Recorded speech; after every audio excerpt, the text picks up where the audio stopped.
उदखारि बेरेखा साननि हाबाफारियाव रायजोनि गिबि मन्त्रि हेमन्त बिश्व शर्माया बाहागो लादों। चिरां जिल्लानि बासुगाव गयबारि जोहोलाव सोमला फोथाराव रुंसारि सोमला बसुमतारीनि थैनाय साननि लोब्बाजों उदखारि बेरेखा सान फालिनाय हाबाफारियाव गाहाय आलासि महरै रायजोनि गिबि मन्त्रि हेमन्त बिश्व शर्माया बाहागो लाफैयो। बे हाबाफारियाव बाहागो लानानै बिथाङा रुंसारि सोमला बसुमतारीनि मांखरसालियाव बिबार बावजेननानै मान होयो। बे हाबाफारियाव गिबि मन्त्रिजों लोगोसे रायजो सरकारनि केबिनेट मन्त्रि उर्खावगोरा ब्रह्मआबो बाहागो लादोंमोन। शान्ति हब तेतिया आपनालोक मिजोरामলৈ যাব। नगल আপোনাৰ দিল্লীৰ যি বৈঠক অনুষ্ঠিত হোৱা তেনেকুৱা বৈঠকৰ কোনো কথা হোৱা নাছিলে। তেনেকুৱা বৈঠক আছিল চিফ সেক্ৰেটাৰী আৰু ডিজিপি মুখ্যমন্ত্ৰী সকলক মতা হোৱা নাছিলে। এটো কোৰ পৰা ওলাইছিলে ময়ো নাজানো, কিন্তু তেনেকুৱা মূলৈকেও কোনো ইনভিটেশন অহা নাছিল।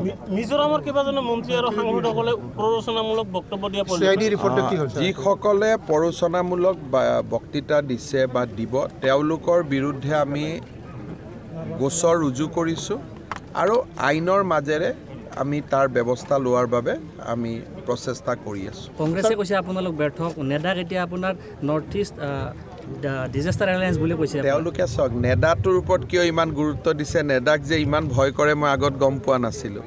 যেতিয়া দুইটা মিজোৰাম আৰু অসমত কংগ্ৰেছৰ চৰকাৰ আছিলে, নাগালেণ্ড আৰু মিজোৰামত অসমত কংগ্ৰেছ চৰকাৰ আছিলে, মেঘালয় আৰু অসমত কংগ্ৰেছ চৰকাৰ আছিলে, অৰুণাচলত আৰু অসমত যেতিয়া কংগ্ৰেছৰ চৰকাৰ আছিলে তেতিয়াই আটাইতকৈ বেছি অসমৰ মাটি কাঢ়ি লৈ যোৱা হৈছিল।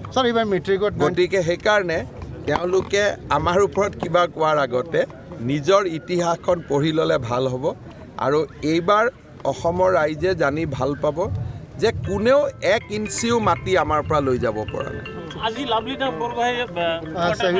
আমি সকলো অসমৰ ৰাইজে প্ৰাৰ্থনা কৰক লাভলীনা আজি জিকাৰ লগে লগে ব্ৰঞ্জ পালে, কিন্তু ব্ৰঞ্জ আমাৰ লক্ষ্য নহয়।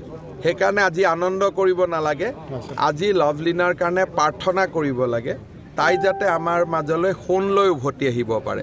সেইকাৰণে মই দেখিছোঁ যে কিছুমানে আজি খুব আনন্দ কৰিছে, আনন্দ কৰিব লাগে, কিন্তু ব্ৰঞ্জত আনন্দ নহয়। আজিৰ দিনটোত নেদেখাজনৰ ওচৰত বহুত প্ৰাৰ্থনা কৰিব লাগে যে ব্ৰঞ্জটোতো পালোৱেই, কিন্তু যাতে আমি সোণ পাওঁ তাৰ কাৰণে অহা 4 তাৰিখ আৰু 7 তাৰিখ এই গোটেই দিনকেইটা যাতে অসমৰ ৰাইজে ৰাতিপুৱা গধূলি চাকি জ্বলাওঁতে লাভলীনাৰ কাৰণে প্ৰাৰ্থনা কৰে তাক মই অনুৰোধ কৰিম। স্যাৰ এইবাৰ অসমত সবচে 93% মেট্ৰিকত এইবাৰ উত্তীৰ্ণ হ'ব পাৰে।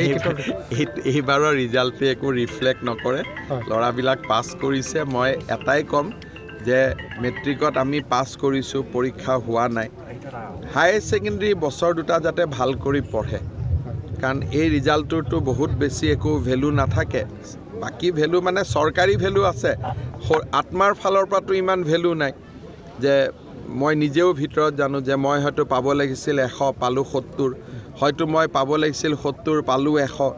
গতিকে এই ৰিজাল্টটোলৈ আত্মসন্তুষ্টি নলৈ বা দুখ নকৰি বা সুখ নকৰি, দুখ আৰু সুখৰ পৰা আঁতৰি যাতে তেওঁলোকে উচ্চতৰ মাধ্যমিকৰ প্ৰথম আৰু দ্বিতীয় বৰ্ষ খুব মনোযোগেৰে পঢ়ে তাৰ বাবে মই ছাত্ৰ ছাত্ৰীসকলক অনুৰোধ কৰিম। স্যাৰ মিজোৰাম ছাত্ৰ সন্থাই যিটো মন্তব্য কৰিছে যে প্ৰয়োজন হ'লে তেখেতসকলেও অস্ত্ৰ হাতত তুলি ল'ব, এনেকুৱা এটা সংগঠনে এনেকুৱা ধৰণৰ যিবিলাকে কথা কয় তেওঁলোকে যেতিয়া ক'ৰবাত কিবা এটা বিপদ হয় খন্তেকৰ বাবে নিজৰ নামটো জাহিৰ কৰাৰ বাবে, নহ'লে আপুনিনো এই বাসুগাঁৱত চিৰাঙত মিজো ছাত্ৰ সন্থাৰ কথা কেতিয়াবা সুধিলেহেঁতেন জানো? গতিকে যেতিয়া গণ্ডগোল হয় তেতিয়া কিবা এটা নিজৰ নামটো কেনেকৈ ৰাখোঁ কেনেকৈ বঢ়াওঁ তাৰ বাবে কিছুমান মানুহে প্ৰচেষ্টা কৰে। এটা কথা আপোনালোকে স্পষ্ট হৈ থাকক যে মিজোৰাম অসম বা উত্তৰ পূৰ্বৰ ৰাজ্যবিলাকৰ লগত আমাৰ বন্ধুত্ব আছে, আমাৰ সম্পৰ্ক আছে, সেই সম্পৰ্ক আমি ৰক্ষা কৰিম। সীমা বিবাদো আলাপ আলোচনাৰ মাজেৰে আমি সমাধান কৰিম, কিন্তু অসমৰ পৰা কোনোবাই যদি জোৰ কৰি মাটি কাঢ়ি নিব খোজে সেইটো আমি কেতিয়াও এলাউ কৰিব নোৱাৰোঁ। লাগিলে আমি আত্মবলিদান দিম, কিন্তু অসমৰ ভূমি আমি ৰক্ষা কৰিম। 42জন শিশু